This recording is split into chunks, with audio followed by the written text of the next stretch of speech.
What was dismissed as crazy conspiracy theory just over a decade ago has become, in this post-9/11 era, the all-too-familiar stuff of newspaper headlines and talking head reportage.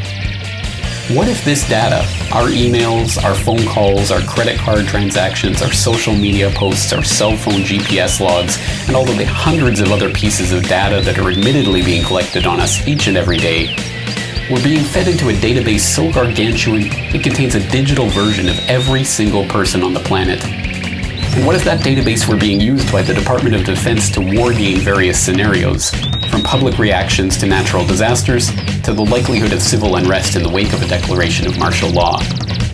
Remarkably, this is precisely what is happening.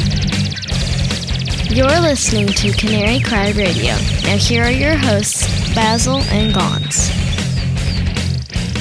Hey everyone, welcome again to Canary Cry Radio. Thanks for tuning in this week. My name is Basil. And I'm Gonz, and we're going to talk about the Sentient world simulation. And Wow. We just actually heard about this from Tim Kilkenny, the co-host of Revelations Radio News.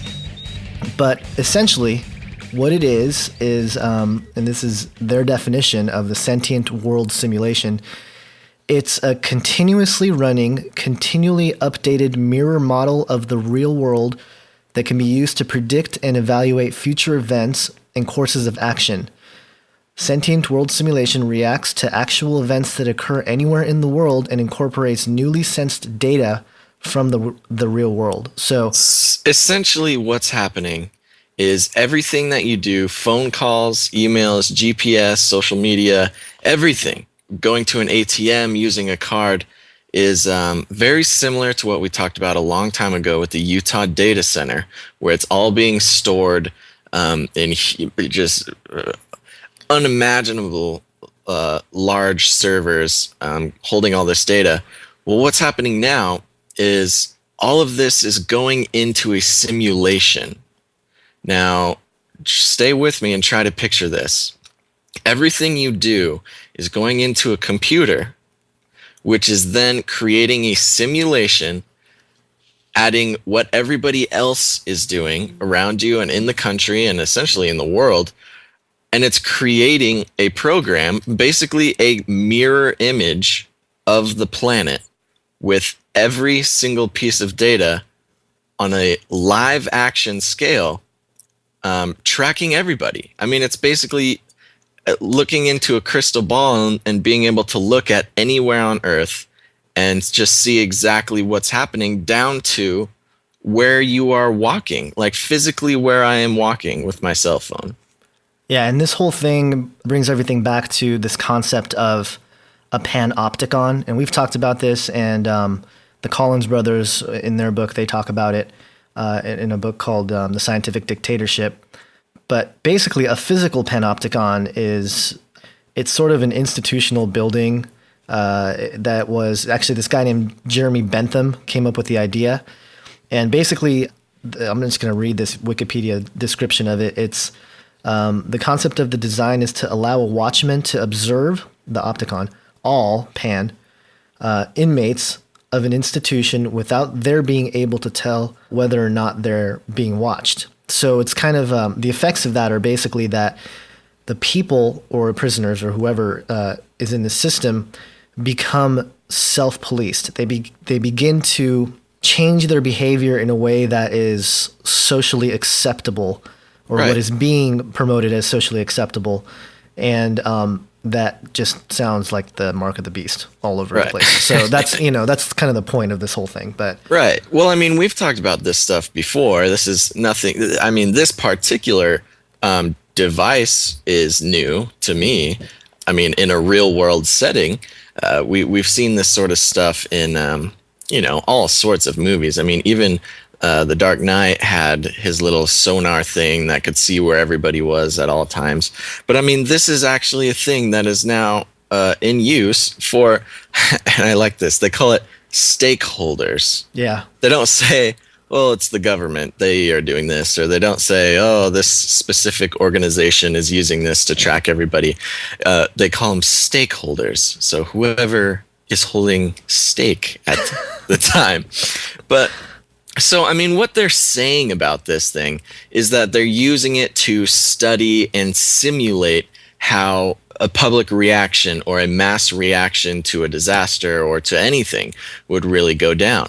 And that's the part where they try to make it seem acceptable or like benign, but at the same time, it's like the most sinister thing I can think of. Right. And the document that we're looking at is it's called the Sentient World Simulation, but it's a white paper written by the Sentient World Simulation Advisory Committee. So this is like pretty much, and I think this document's from 2005, and we'll link to it obviously, but the concepts are all there. And if you read on some of the things that they plan to do, they list a bunch of stuff, and it gets really detailed. It gives it incredible detail on how the whole thing works, and so you can take the time and read that. It gets a little confusing, especially a lot of the programs that they start mentioning if you're not familiar with them. But yeah, the whole idea around it is they can build this sort of digital copy of the world as it's happening in real time, and then present that digital world with a disaster and simulate or predict how a reaction would be, either regionally or nationally. For instance, sitting here right now, what I'm doing, I have my cell phone here on my computer. I'm totally on the grid. Now, somewhere in some building, there's a little digital version of me sitting with my computer and my cell phone. Now, what they could do at any moment is introduce a disaster to that little digital version of me, poor guy, and try to predict what I would do. And what they do essentially with all this is take all sorts of information, my Facebook likes and everything, everything that's being collected about me, all the websites I visit. I mean, there's quite the dossier of information that they have on everybody. Now, what they do is they use that, analyze it, and have your little mini me react to some sort of disaster. So, I mean, if you think about it, some extension of my sort of being that they have put together could be reacting to some, crazy disaster or government lockdown. And who knows what that little guy's doing that could be giving away what I might actually do in real life. That's the scary part. It's almost like I'm betraying myself right now by just the information I have that they're watching a little representation of me, go commando. Well, I'm wondering I wonder if like to try to implement this sort of system, they would tell us, for example, I mean, I'm just totally being speculative here, but what if they tell us like, there are a group of elite people, they have a lot of power, but they'd rather do a digital simulation of a disaster rather than pull off like an earthquake, a tsunami, or, some kind of hurricane or something like that, which presumably they can do to some extent. It would be interesting if that's what happened, If they disclosed. Yeah, they disclosed it and said, yeah, okay, and we're evil. Like, hey, by the way, we did this simulation and you guys are totally screwed. So is that what you're talking about? Where they can sort of reveal what they're... Not even that. No, I'm saying in the past they have done that. They would somehow like play the game of like, oh, we caught the bad guys. Like they would use this power to... Are you talking in real life or in the simulation? No, like in real life, to try to implement this onto everybody. Implement what onto everybody? The whole simulation. So you mean, they run a simulation and then do it in real life. Right. Yeah. Okay. Well, that's the idea. So essentially, and I don't know exactly what's going on with this thing. But I mean, for instance, they could run some sort of nuclear disaster simulation. And then they could look at, on all sorts of scales, all the way down from the individual, all the way up to, a massive scale of individuals and simulate how they would react to it. So, I mean, right now they could be running a simulation of, a nuclear disaster in Southern California, and they would be watching my little guy and Gonz's little guy run around with, like chickens with their head cuts off. Yeah, and they actually, according to them, they tried to answer why we have to have this. And they basically said that, I'm just going to quote them here, "We have kinetic war game simulations that accurately predict the outcome of battles, but we do not have tools that accurately predict the outcome of peace or natural events, which often are proving to be more expensive in terms of lives and dollars than the war." So they're kind of trying to justify it like, look, we have these things for our battles in war to try to get an upper hand, but we don't have one for natural disasters or... Well, I mean, if you think about it, I've been listening to a lot of stuff about Hurricane Katrina lately because of Hurricane Isaac that's sort of hanging around. But they were talking about how, Katrina caused $14 billion in damages, not to mention all the losses of the economy in the area and things like that. And so, yeah, I mean, natural disasters are obviously very costly in lives and in dollars. But so now they're using this to try to sort of simulate, and I mean that's great, I guess. I think they could bring me in and ask me to simulate how people would react to a natural disaster. Normally it's running away from it. So I mean, I think that's the easy part. The hard part, or the more complex part, I would say, would be the types of things where they're running a simulation that has to do with alien disclosures or something like that. Yeah, totally. I think that's definitely some possible scenarios there. But it's great. They have like a crystal ball.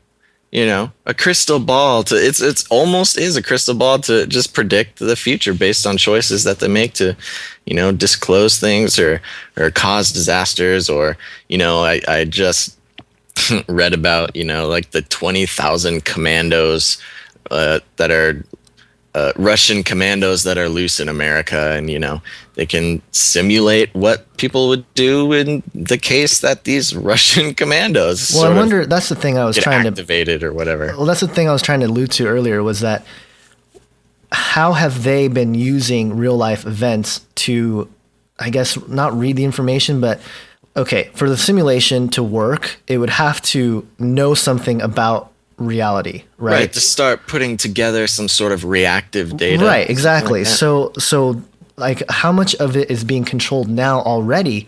For example, like I said, with the earthquakes, tsunamis, stuff like that, or other things that are natural, quote unquote, natural disasters. Got it. Yeah, no, exactly. And one thing that comes to mind is all the little diseases that keep breaking up. I call them little diseases, but they're so centralized that I could see how that would be a little information gathering project. Like hantavirus just broke out in like Yosemite. And so, that's a little, hantavirus is really gnarly. And there's been some people who have already died from it. And so, there's that. And then swine flu just showed itself in somewhere. I almost feel like those kinds of stories and the little scares of the media there, those types of things are actually meant more for a distraction for the alternative media. We had this conversation sort of with Tim Kilkenny that you guys will hear in a few weeks. But Well, you think about even the really weird anomalies.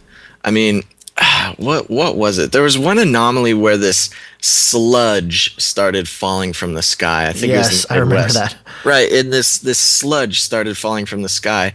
And, it was obviously really bizarre. And they came up with all sorts of explanations from, waste from airplanes to, whatever. But there's like human DNA within this sludge, which is totally bizarre happening. Yeah, that's not cool. Well, and I mean, who knows what it is. But at the same time, we could speculate what that is, or we could say like it's aliens, or we could do all this stuff, when in reality, it's very possible that it was just a little data gathering experiment. Exactly. Yeah. That's to be fed into the system. Yeah, because the algorithms would have to reflect reality, and they know that. And this gets really close to the sort of conversation of artificial intelligence too, because essentially this system, this sentient world simulation machine, is effectively going to, well, on obvious levels, it's like the all-seeing eye. It's like Big Brother. Everybody's locked in, but to be able to make moral decisions about people's actions, that's where it's really dangerous. Because somebody that's in control of this thing and really has just something sinister or some grudge against people or something, and they had access to this information over this database, how easy would it be to find them, to track them, stalk them digitally? Well, and predict what they're going to do given any sort of circumstances. Right, looking at the patterns of their behavior and somehow affecting it to... it's kind of like Groundhog Day, the movie, where you... Right, and they get to replay it over and over until they finally find a simulation that comes out in their favor. Right, and I mean, think about the kind of real-life problems that would cause, though, because, okay, this person probably, let's say this person's trying to create a situation to carry out a plan, and that plan doesn't really carry out in reality as the simulation told them. And so what happens then? These people are going to lose their minds. Right. Well, I mean, you could put that on any sort of scale. I mean, it's a tool where whoever's using it, will just call them the powers that be, using this tool. Now they have a goal, and they have an idea of what they want to do to get this goal. Well, now in the olden days of manipulating the masses and causing mass mind control, and the olden days where they would just have to try to do something sinister, in the days of 2001 when they could just, well, let's do 9/11 and hope something happens. Well, now they can simulate thousands of new disasters and work with them and change them and tweak them and find the one that gets the exact reaction that I want. It's just a whole new tool for manipulation and basically mind control or yeah. It's social control. It's starting with the individual mind, but that's it's interesting because this is really even though it is a virtual system, it's sort of the culmination of all the stuff that we've heard about with internet tracking, and it seems like something that has sort of its tentacles in the idea of a singularity. It also brings in an aspect of the whole precog, pre-policing, pre-crime, crime prevention, all that stuff. I mean, it's all sort of part of the same thing. And now, I doubt that hokey pokey police departments are having access to this sort of thing, but who knows? At some time, they might be able to do something like that. Well, I think at some level they're going to be able to have, local or regional sort of data access or something. Oh, someday I'm sure, if not right now. Yeah, exactly. And I mean, it's easy to. The thing is, if they want to find you today, if you have a cell phone, they can find you. Like if you disappear or something, but you keep your cell phone with you, they're going to find you, and the other tie-in with like transhumanism is the potential of this simulation world becoming more integrated with reality, with our virtual experiences, right? Of, literally going into it and experiencing what it would be like to die or something, like all sorts of craziness when we bring it back to some of the things we've talked about in the past with brain interfacing and all that stuff. It's sort of like the culmination point of all of it. Well, and just to sort of build on top of some sort of speculation, a long time ago we talked about the capturing of your brain waves into your brain patterns into an electronic device, and theoretically that could be called capturing you, because I mean we are If we separate some sort of separate spirit, the brain waves are what make your personality and brain patterns and things like that make you. Well, if at one point they're able to just collect those willy-nilly, then they could even feed those into the simulation. And then not only do they just have this thing where they sort of just build you from the websites that you visit and where you go with your cell phone and things like that. Well, now then they have the actual brain patterns, that they've scanned from you or done something or other. And now they literally have a little digital copy of you, with your personality and everything that could, be used to do all sorts of other stuff.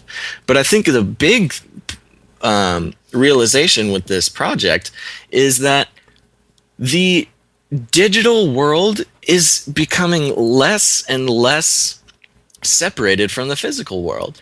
Yeah, we see that. Yeah, we happen to have that sort of culture already brewing. Social media right now is a really big thing. And obviously, a lot of people are on it.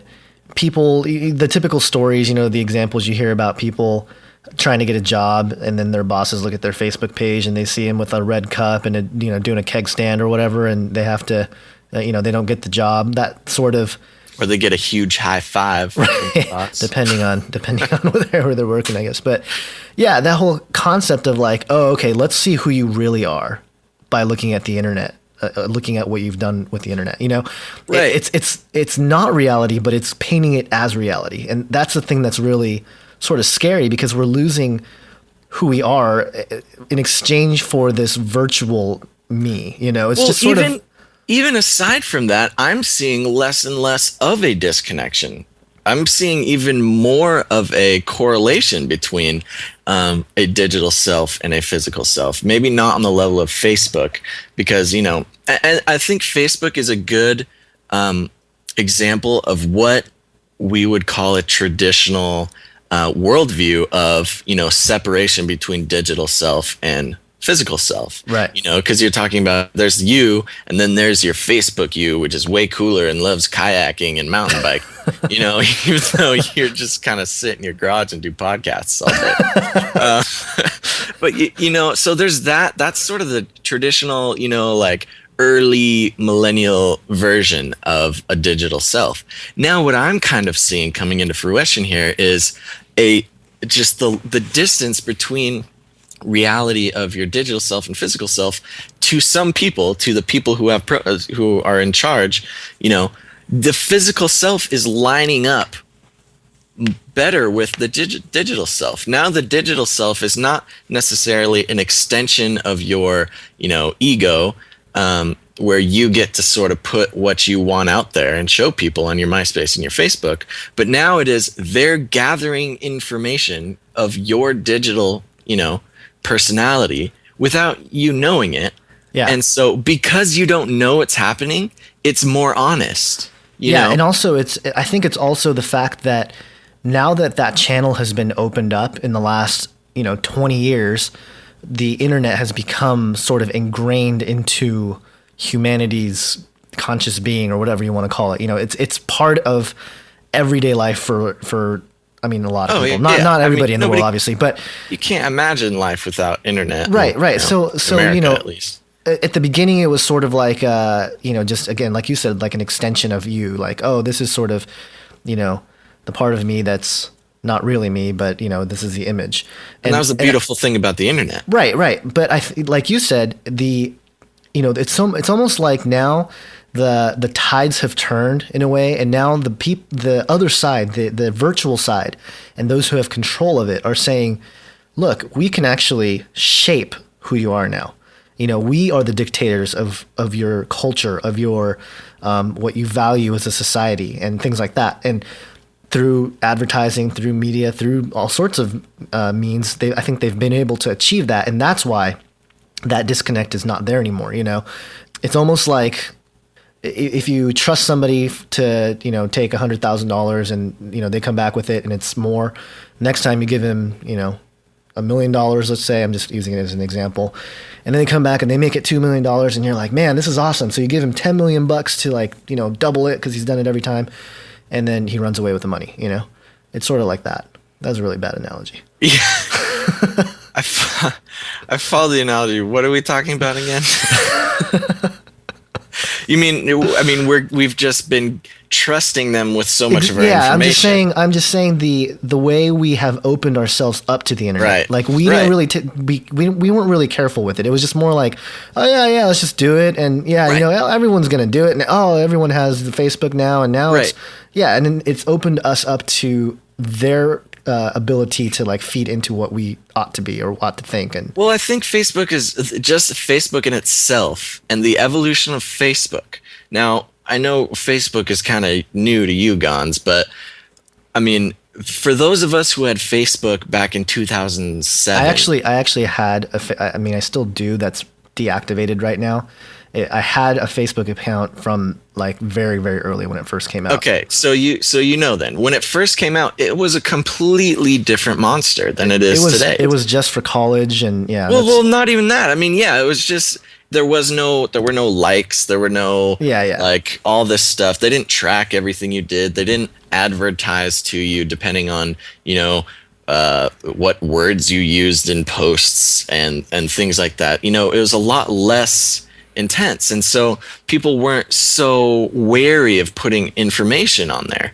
I mean, granted, this is still 2007, but I mean, it doesn't seem that long ago. But the difference between 2007 and the internet practices of 2012 are humongous. Yeah, the cultural gap between what's going on and what's happening. Right. Yeah, it's very big. By the time human beings had their first 12-second flight with the Wright brothers until we were on the moon was about 60 years. Yeah. Now we go, 2007, we have, we're putting personal information in the form of social media. But now, 5 years later, it's completely changed. The game has changed. And so people are actually legitimately weary. People who were so fine putting, I like books. Well, now that I like books is on Facebook, they will gather so much. I mean, they take I like books and then they connect that with all these websites that you're going to, and he looks all at the conspiracies. books he bought, yeah. Well, yeah, and look at his Amazon stuff, and now we have all this information. Well, let's see. Knowing that he's read this book, so we can all feed that into his little mini-me, and that'll just be an aspect of data that tells us what happens when the Russians take over or something like that. Yeah, and also just when you were saying all that stuff, it made me think about the mindset of these people that are really trying to create this. And obviously the spirit behind it is, as we all know, is one that is evil and is iniquity. But I'm just trying to picture like me sitting there in this information or this sort of data, this massive ability to navigate through this thick, ball of data of everything that you'd ever want to know about anybody. First off, is sort of creepy to me because that's a lot of power for one, but number two, it's completely changing the human being into a number. I mean, we already know that, the Social Security and all this stuff, that has already sort of started, but this is like the next phase, it seems like. It may not be the ultimate outcome, but it's sort of like the step of like, okay, now we went through that phase of, everyone getting Social Security cards, or now it's iPhones or whatever it is. And this next thing is like this digital print of yourself. Right, exactly. Well, now I'm not just a Social Security number. Now I'm an actual little section of a million lines of code inside of this simulation, and that's everything that is me. And it actually brings something up. You mentioned about the actual people who are implementing this thing, and this is something that I kind of been wanting to talk about a little bit because I'll talk to people about the one world government, New World Order, and all this stuff, and how it's all big plan. And the biggest thing is like, yeah, I get that this is happening. I get that eugenics is happening. I get that, this other terrible thing is happening. But I don't necessarily think that they're all planned by, one guy or one, table of old men. And I'm willing to let go of that. But I am going to say, and the reason I bring this up is because, whoever created this SWS, this simulated sentient world simulation, may not, I think it's irrelevant, but may not be, part of the Illuminati. No. I don't think iPhones were created for the Illuminati to do something. So this is all stuff that's, once it exists, then it gets used used and abused. Now, what I do believe is that even though it may not originate from, a council of old men, I do, ruling the world, I do believe that the spirit that eventually, I believe it's all underneath the spirit, that a spiritual entity who has the order to bring stuff like this about, so it can be used for ultimately the enemy's agenda. Well, it's very interesting you bring that up, because in the book that the guy who started Wired magazine, the book he wrote that we've quoted before, he mentions how there's this sort of natural thing that occurs with inventions or discoveries, and he lists a bunch of stuff where some major, pretty major breakthroughs where people have multiple people have discovered the same thing, but one gets the face. One person becomes like sort of the champion of that discovery. And so his point was that inevitably, we come to discover things, and it's more of a communal thing than an individual thing of somebody, sitting in their basement coming up with something, because most inventions, if you think about it, are not, and this is even scientifically true, that it's not like you sit there and plan to build, let's say a light bulb or something. It's like somehow they figured out the effects of, certain things, and then they used the effect and implemented it into a usable thing, right? First comes the concept, and then comes the invention. Right. But the concept can't arrive unless there's an effect that they see. There's some sort of action there that can be harnessed to use. Electricity heats up filaments. Oh, let's make a filament inside of a bulb and make it a light bulb. Yeah, exactly. Okay. So that's kind of the idea here. And again, that reflects perfectly this idea of a spiritual sort of ramping up, or a wave that's really starting to pick up. And ultimately, I think that is the thing that's going to swallow everything in, and right. And I mean, whoever sort of came up with the idea of creating a virtual world that's a mirror image of the world happening around us in real time, they may completely have come up with it with good intentions. Maybe they really do just want to study how to better react when an earthquake hits so we can save the most lives. I mean, knowing what we know it's not going to be used for that in the long run. But at the same time, I could totally see the it being inspired by, a conniving, fallen angel or spirit or agent of the enemy who, in order to bring about the final plan, we need to have this mirror image of the world so it can be used for evil. You know what I mean? And just, going back into some of the details, which to me just blows my mind sometimes, is, where should I start with this? Have you heard of the Information Awareness Office, Basil? Oh, no. You have not. Okay. Look it up. Look at the logo. It was defunded by the Congress in 2003, but the office says that it continued to be funded and run under various names afterwards. So post 2003, and just for the audience here, the Information Awareness Office was this thing created by DARPA in 2002, but their logo is... Holy crap. Yeah, well, Derek Gilbert has pointed this out in his talks, but literally it's the all-seeing eye on the pyramid, like, glowing his radiance upon the face of the earth. So, I mean, it's a pretty obvious thing. There was a joke by some guy who said that, the only problem with the Information Awareness Office is it was too honest. Yeah, no, that's exactly what it is. I mean, looking at this, it almost looks fake. Yeah, like it almost looks like it's from a bad science fiction movie. It's like the Illuminati PR was like, oh man, I wish we could take that one back. It was a little too far. Somebody who's definitely lost their job over that one. Wow. But, no, we should post that in the show notes. Yeah, hilarious. A lot of people know about that and the ramifications of that. That's kind of where it all started. But thinking about how this can really become even more scary as far as like your digital print, because my first thought was like, okay, well, they'll know where I've been. Yes, that's creepy, but they know what sort of things I like or whatever, or what stuff I'm into by looking at the internet and my trail of the browser history or whatever. And they can kind of piece together things, but they can't really know what I'm thinking, I know.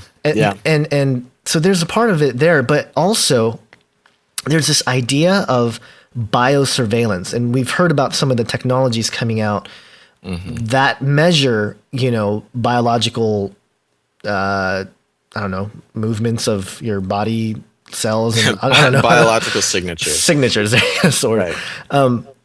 So once that stuff is in place, I mean, think about how much data, like literally it's going to be a mirror copy of you, not just the actions that you do, but your number of heartbeats in a lifetime, being measured and all sorts of craziness, that's sort of the extreme, but I think that's where it's all headed. And that's where it kind of ties into, again, the concept of of transhumanism and this idea of merging with machine. Well, yeah, merge with the machine, but what is the machine that it's merging to? And it's possible that this sort of system, this sort of virtual world or universe or whatever you want to call it, is sort of going to be this playground of, Well, one thing that I find fascinating is, I mean, this is probably the last generation that will be able to put down their cell phone, walk away from the computer, and walk away and not be tracked.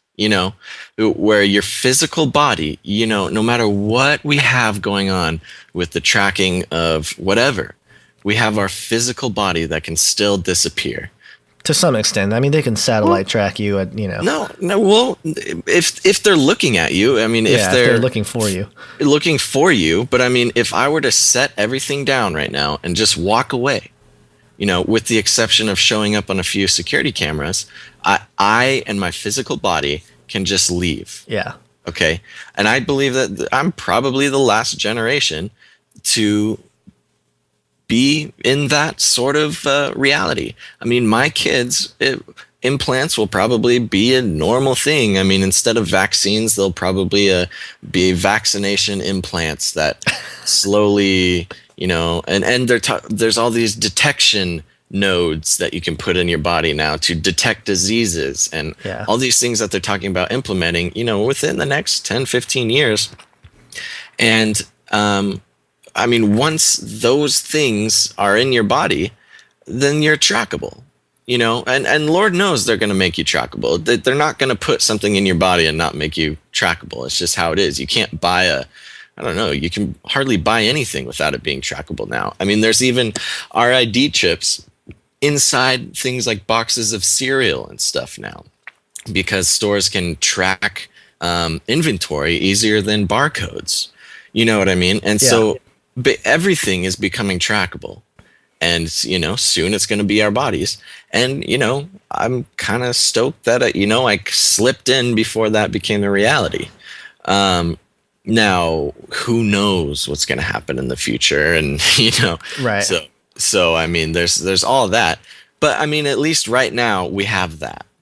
Yeah, goes right back to all the stuff that we've talked about in the past with biblical prophecy, with why this whole thing just makes a whole lot more sense if you understand some of the ramifications of Bible prophecy. And, these aren't traditional views of prophecy that we're sort of coming up with. And I think it's not necessarily that we're right or they were wrong, or it's none of that, because I think with each generation, there's going to be a deeper or different understanding of how prophecy might play out. And prophecy is one of those topics that it's pure speculation. It's based on the text, and we have a general idea of what's going to happen, but we don't know exactly how it's going to play out. So, but it is important to understand that our future is going to become, again, very strange. It's going to be a very different place. And just a year from now, I think we're going to be in a completely different place where, something else is sort of the way to do things. And culturally, it's just going to keep changing. And that's the thing that's really strange, is we've heard so much about, like, America's a melting pot of cultures and stuff like that. Well, it's sort of destroyed. There is no culture inherent, and so I think that's also been shaped by the internet and the control of media and all that stuff put together. But one thing I liked what you're saying was the prophecy thing, and especially with what we're talking about now. And in the past, prophecy is sort of like, well, it is written and so it shall be. Like, the beast shall blah blah blah, and you will see. You're not going to be able to buy or sell if you don't have the mark of the beast. Well, 50 years ago, 100 years ago, you're looking forward. You're saying, okay, I see this prophecy. What could this be?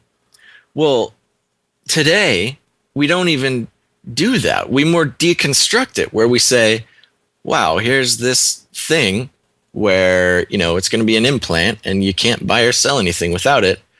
Let's look back at the prophecy. Yep. It looks pretty similar. Yeah. We should probably watch out for that. So we're in a time now where we're seeing reality, and we are able to look back and see that it had been prophesied, instead of having to look forward and sort of speculate on when and how the prophecy will be fulfilled. And that's a good point too, because I think a lot of people, especially those who are very skeptical of prophetic writings or prophecy or of any kind, they tend to think, I think, almost too linearly or dare I say, too logically about the whole thing about prophecy, because they'll often say, like, well, what if it's a self-fulfilling prophecy? Or they always look at it as like, okay, a single event is predicted, and until that single event occurs, the prophecy isn't fulfilled, and it's sort of like this very static equation almost that has to make sense for them to even consider the idea or possibility of prophecies existing and being real, which obviously, certainly Basil and I believe is based on the Holy Bible, the Scriptures. And so there's a concept that, it's an event predicted, an event fulfilled. Well, I think with biblical prophecy especially, which is kind of what I'm starting to see, is that it's more of like a living thing. It sort of grows, and it's not like an event. And obviously the mark of the beast is written in the form of like an event, like, there will be a time sort of thing, but if you really sort of think about it, it's like, in order for that to be fulfilled, countless number of events have to occur very strategically or systematically to lead up to a point where people are accepting some sort of mark that they need to buy, sell, trade, and all this stuff. So essentially, we are living in the times of prophecy being fulfilled. And it's my thought that prophecy has never been like, it's never totally been a future event. If you look at the continuum of time, it's always sort of been one thing, that's been predicted, but every development is leading towards that fulfillment. So I don't know. I guess just open up your mind to different ways to look at prophecy, because I think people tend to get stuck on a very linear fashion of it. Well, I think it happens in degrees. Yeah. Is, I think, a big thing. Right now, something that we could describe as the beast exists. It's there. It exists. It's not even a thing to talk about. It's just there. The technology is there. Yeah. But now I think, and then some people would be like, the prophecy is fulfilled. Here it is. It exists. Well, I don't think that's quite it. I think now we're moving into a time where we're being desensitized and we're being manipulated and we're being lied to until eventually in a few years, the whole beast thing or, whatever it is will be so sneaky and so subtle that, like the Bible says, even the believers are going to be deceived. And that's, just another degree of the whole prophecy, where now it's happening so subtly that even a lot of people aren't able to pick it out and avoid it, which is a huge reason why we started the show. Yeah, and the types of questions that we always try to tackle is like, okay, when is enough enough? You talked about how right now you think you're the last generation that can just drop the computer and just walk away. Well, I've thought about this, and if the day comes where there's like a solar ray or something that hits the Earth and all of our electronics go out or something, there's a level of I actually did a sentient world simulation in my head of what that would be like. Wow. Yeah, my brain is the prototype of the data center for this project. But all right, so if there was like a solar flare or something that hit the side of the Earth, and all of our electronics fried, we didn't have any electronics, I would go into withdrawal for a little bit. Like, I don't know how long it would last, but there would be a moment of like anxiety of like, I need to get on the internet. Right. I know I would have that. So it's sort of, it's strange. And again, I think this is partly why, and I'm not trying to be dogmatic or anything here, but I think this is why God asked people or commanded people basically to observe the Sabbath, like a day off, right? The day of rest. It just totally makes sense in this sort of world we're living in. And I think that is something that we should be embracing a lot more nowadays because things are moving so quickly and so much stuff is happening. Absolutely. A day of rest is essential for everyone. And the thing I love about that commandment and all the commandments is it's not arbitrary. We need to be holding a Sabbath right now because without it, our bodies are literally dying. Like the stress of today's work environment, the stress of everything today, if you're not giving your body rest, stress is the biggest killer, ladies and gentlemen. Dr. Basil, is prescribing a day off. Because no, seriously, and even science, even outside of anything that I have to say, even outside of the Bible, the laboratory mice put under stress die 100 times sooner than rats who are not under the same kind of stress. Yeah. And so the thing I love about all the commandments is that it's not God saying do this because this is an arbitrary it pleases me. Right. It's not an arbitrary condition to receive my love. It's, do this. I'm telling you to do it because it's good for you. Trust me. Please just do this. Yeah. You know what I mean? And that's just number one, how I like to look at all of it. And it all makes sense when you start to look at all of his commandments that way. But I think the Sabbath is especially one that if anybody is listening and you're not taking a Sabbath off, even if it's not Saturday or Sunday, you need to be taking a day off and devoting it to, sitting and, preferably spending time with God on that day. Yeah. And just resting your physical body because God cares about your physical body just as much as everything else. Yeah, it's the temple. It's a temple. Temple of the Holy Spirit. Mm-hmm. We'll just quote a couple more things here and just sort of comment on them. But this is, again, back from the document that the Sentient World Simulation people wrote up. And so basically this is the main objective. It's develop a sentient world simulation consisting of theoretically correct, behaviorally accurate, and numerically realistic computational models of behavior for individuals, groups, organizations, and institutions in order to 1. Construct political, military, social, economic, information, and infrastructure elements of different communities, cities, states, countries, and international systems. And 2, develop models for interventions such as diplomatic, information, military, economic, and law enforcement. And so basically it's saying this simulation is going to be able to assess and address and measure and, again, looking at the future of how things would, or how people would react, or how communities or cities or states would react. I mean, it's sort of like that quintessential evil character of a movie, that has sort of like a screen with like the entire world in front of it. And like, he has the ability to like see anybody and, track anything and do whatever. It's sort of that kind of dark power, that's behind it. Right. Well, yeah, I think one interesting thing about it is the just the detail into which they go in. I mean, it's military, it's economic, it's situational, it's groups, it's individuals, it's organizations, it's everything, So it just shows the amount of detail and the amount of dynamic information that they're able to work with. It's not simply seeing what happens when you drop a disease on a population.